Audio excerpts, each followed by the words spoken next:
WWE 2K15 would be the first game in the series to be featured on the next generation of consoles, consisting of the PS4 and Xbox One. The game would also be released on the PS3 and Xbox 360, but those games differ quite drastically from the next-gen versions. Now, before we even start, I just want to say that this is the first game in the series that I've ever actually turned off after just a few days of play, and never picked it back up until recently for this review. But I'm gonna try to be as unbiased as possible. I know there are fans of this game and I don't want to completely trash it. So without further ado, this is WWE 2K15 for the Xbox One. Taking a look at the roster, we see a lot of debuts here, including Neville, Rusev, Bo Dallas, Sami Zayn, and Xavier Woods, amongst others. Even though he had been gone from the company for almost a year by this point, CM Punk still made the final roster, but due to his absence from the company, his character model was not scanned like the others, leaving it looking rather out of place. This game would also mark the debut of the Bray Wyatt character, though he did appear in WWE 12, but as Husky Harris. Also making their series return are Curtis Axel and Tyson Kidd, who both also last appeared in WWE 12. There are a few wrestlers missing, like Zack Ryder and Sin Cara, but I'd say the current roster is pretty accurate for the most part. We also see more than a handful of retro superstars, including Batista, Booker T, Chris Jericho, Randy Orton, and Ultimate Warrior, to name a few. In the form of DLC, we see legends like Bam Bam Bigelow, Diamond Dallas Page, and Hollywood Hogan, as well as newcomers to the series such as Adam Rose and Paige. There are 50 arenas in total, including DLC, with selections from a few different time periods within the company. Current arenas consist of Raw, SmackDown, NXT, Superstars, and Main Event, as well as pay-per-view events from 2013 and 2014. We also see 12 arenas spanning from 2011 to 2013, including Raw 2011, Money in the Bank 2011, Survivor Series 2012, and Royal Rumble 2013. Going back in time even more, we see some inclusions from 2002 to 2004 with arenas like Raw 2002, Armageddon 2002, Backlash 2003, and Royal Rumble 2004, amongst others. We also see some arenas in the form of DLC ranging from classic WrestleMania and SummerSlam selections to weekly shows and pay-per-view events from 2011. Being a next-gen game, it's easy to see that things like entrances have changed quite a bit as far as presentation goes. Sure, some of the animations have been recycled, but this is without a doubt the best that we'd seen at the time. The game features new lighting, pyro, and camera effects that help bring these entrances one step further to the real thing. The same scanning technology that's been used for the NBA 2K series was used here as well, featuring higher resolution textures and 2K's beard technology that makes for extremely detailed facial hair. We also see updates to the crowd, which now features a lot more variety as far as individual attendees go, meaning less models are repeated, and everything is displayed in 1080p at 60 frames per second. While we don't see any big changes in the way of game controls, just about every other aspect of gameplay has changed. To open the match, we now see a series of chain grapples which are performed by simply pressing the grapple button. Once in a tie-up position, the player can press one of 3 face buttons to initiate either a side headlock, a wrist lock, or a waist lock, which is determined in a rock, paper, scissors format. Next comes a mini-game where you must move and hold the right analog stick in the sweet spot before your opponent does. Whoever wins this has the advantage going into the next round. After this takes place 2 or 3 times, the match starts as normal. If this feature isn't to your liking, it can be disabled. The new 3-tier stamina system is yet another addition to help bring the action away from the arcade-style pace of old and into a simulation style of gameplay.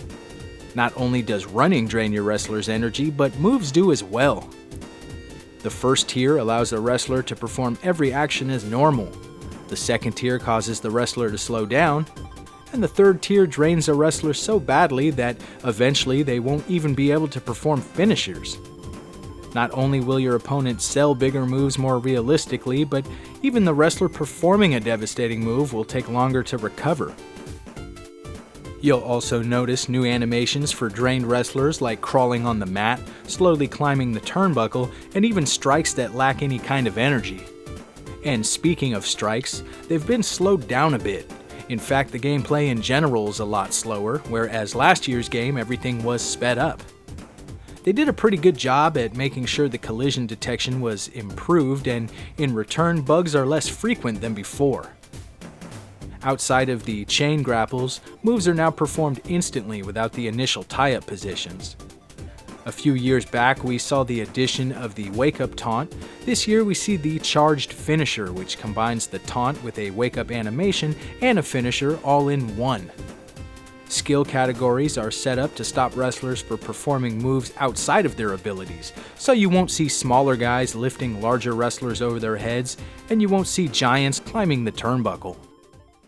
The breaking point submission has been ditched and replaced with a similar mechanic, but instead of mashing all of the face buttons, this one focuses on one specific button. Wrestlers performing moves closer to the ropes or turnbuckles, where there isn't a lot of space, will now automatically walk or drag their opponent towards the center of the ring. There are also a lot of new moves and animations in general, in fact 5 times what we saw the previous year. In addition, we see some smaller features like a more accurately sized ring, a new on-screen display for each wrestler's stats, and all new referee animations. Over in the sound department, we see the return of licensed music for the soundtrack, which was comprised with the help of John Cena, which means it's the best. During matches, we hear new mat bump sounds that actually match their real-life counterpart, and were recorded right alongside the motion capture. So, if you perform a suplex, you'll hear the actual bump from the actual suplex your wrestler is performing. On top of this, we get 30 hours of all-new commentary, most which is used for the showcase mode, but nonetheless it's a nice addition, even though you will still hear some of the same phrases you've heard so many times before. So we're used to sometimes not seeing any new match types when a game is released, but I can't recall another game in the series where we lost this many match types. No longer do we have Handicap, Inferno, I Quit, Backstage, Special Ref. They're all gone. And even some of the matches that remain have been dumbed down and simplified a bit. But we absolutely, without a doubt, took the biggest hit in the Creation Suite. We no longer have the ability to create finishers, stories, championships, or arenas. And while the Create a Wrestler is here, it's quite bare compared to the modes of past, not to mention you can only create male wrestlers and you're only given 25 slots, opposed to last year's 100. The entrance creator lacks the options that made this mode so great, including the ability to use custom music, which is something we might never get back. The one Create edition that really excited me when it was announced is the ability to edit any WWE superstar's attires. Unlike Superstar Threads, where you're limited to just editing colors, here you can change any article of clothing on a wrestler. Everything except for a wrestler's facial features and hair can be completely customized, so you can keep up to date on a superstar's current gear or go all out and make something bizarre. It's basically Superstar heads but without the roster limitations. The only downfall here is that each creation will take up one of those precious 25 slots. Universe mode is back, and for the most part functions the same way as it always has. There is the inclusion of the new Story Collection mode, which features 861 different stories throughout 6 categories. Here you can pick from different stories for specific rivalries and even relive past feuds, working your way to the final rivalry, which is the Secret Rivalry, which places John Cena versus the future of the WWE, including the likes of Cesaro, Roman Reigns, and Daniel Bryan. In addition to Universe, another main mode of play is the 2K Showcase, which is similar to the 30 Years of WrestleMania and Attitude Era modes, but here the entire story revolves around two rivalries. The first chapter is called Hustle, Loyalty, Disrespect and showcases the feud between John Cena and CM Punk. Here you'll go back and play through matches that took place between 2011 and 2013, not only taking control of both Cena and Punk, but also other superstars that were involved in their feud in one way or another. Matches include their WWE title match at Money in the Bank 2011, to The Rock vs. Punk at Elimination Chamber 2013, with plenty in between. The second story is based on the feud between Triple H and Shawn Michaels, entitled Best Friends, Bitter Enemies. Here you'll see classics like the casket match between Kane and Triple H at Raw in 2002, to the Hell in a Cell match at Bad Blood 2004. Just like similar modes have done recently, these 33 matches are tied together with video montages that explain each rivalry to a T. Each match features bonus objectives that can be completed in order to unlock items such as wrestlers, ring gear, and championships. Showcase mode is definitely a nice addition, but ultimately it doesn't fill that void that the last two games did with their story modes. Luckily, it doesn't end there, with 2K15 being the debut of MyCareer. Here you take a created wrestler on his path to greatness as you start out at the WWE Performance Center, working under trainer Bill DeMott as you complete tasks to further advance. Eventually, you'll make your way to NXT and even the main roster, where you'll fight for your spot on pay-per-view cards and strive for United States and Intercontinental Championship shots. Along the way, you'll not only build up alliances and rivalries, all while trying to avoid injury, but you'll also be forced to face your morality as different decisions you make affect whether your wrestler will be a heel or face. Each match is rated, with fans looking for excitement and a lot of back and forth. Successfully competing in higher rated matches will earn the player attributes that can be used to level up your wrestler. Even though this mode can run for up to 15 years, the main objective is to win the WWE Championship. While this mode is definitely fun, fresh, and entertaining, that feeling only lasts for a few hours, eventually becoming repetitive and drawn out, but it's a mode that's definitely needed. With so many features and matches removed, every single last aspect of the game that made the final cut is absolutely necessary to keep the game from being even more naked than it already feels.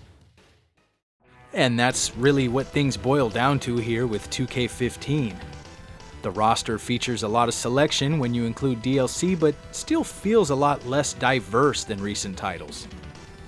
Graphically, the game was very impressive and included the highest level of detail we've ever seen, but desperation to become more and more realistic results in a slower-paced game engine that doesn't flow like games of old. And Showcase mode is a nice inclusion, as is MyCareer, but with so much taken away from past games, it doesn't feel like it's a fair trade, leaving the game feeling really barren.